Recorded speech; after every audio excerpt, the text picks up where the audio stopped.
Why? I thought America is gonna like protect us, our kids. It's gonna be safe for like any reason. Les mensonges, incohérences et manipulations de l'opinion dans l'affaire de l'attentat du marathon de Boston sont en train de se révéler au grand jour. L'enquête sur Tamerlan Tsaneva, le terroriste présumé de l'attentat de Boston, nous éloigne du profil d'un islamiste et nous plonge au cœur d'une guerre des services de renseignement russes et américains. Selon le quotidien Russie Tsvetia, qui est le second quotidien russe, le terroriste abattu par la police américaine a suivi des cours dispensés par la fondation Jamestown en Géorgie. Quelques recherches m'ont permis de déterminer qu'il s'agit d'une couverture de la CIA. La fondation se prétend neutre, mais selon toute évidence, elle dispense des formations pour le personnel chargé de mener des opérations spéciales. Wikipédia nous dit qu'il s'agit d'une organisation fondée en 1984 pour accueillir les dissidents soviétiques.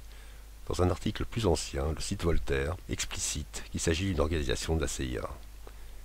L'examen du comité de direction de la fondation Jamestown directement sur son site web nous éclaire davantage. Son président est un général de l'armée américaine et chacun de ses membres a travaillé ou travaille encore pour la CIA, l'armée américaine, le gouvernement ou l'industrie de la défense américaine. La fondation qui se prétend neutre participe à fond dans la lutte contre le terrorisme ou sa promotion selon les besoins, par le biais de renseignements et de formation. L'article d'Izvestia traduit du russe par Google fait état d'un stage que Tamerlan Tsaneva aurait effectué entre janvier 2012 et juillet 2012.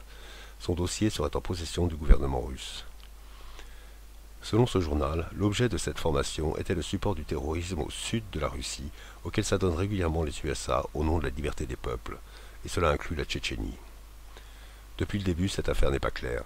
On s'oriente désormais vers une guerre des services secrets. Il ne serait pas impossible que Poutine ait renvoyé la monnaie de sa pièce à l'administration Obama en instrumentant Tamerlan, qui serait finalement un actif de la CIA, sinon un agent double au service de la Russie. Tout ceci intervient alors que l'OTAN fabrique des preuves contre le gouvernement syrien pour justifier une intervention militaire. Rappelons que la neutralisation de la Syrie est une étape nécessaire pour attaquer l'Iran. La Russie et la Chine ont cependant toutes deux maintes fois répété leur hostilité à cette éventualité, et la Russie n'exclut pas son support direct au gouvernement de Bachar al-Assad. Plus rien n'étonne tandis que nos gouvernements semblent déterminés à en découdre par les armes. Il n'est pas étonnant non plus que la presse occidentale cache ces informations. Mais à l'heure de l'Internet, c'est en pure perte.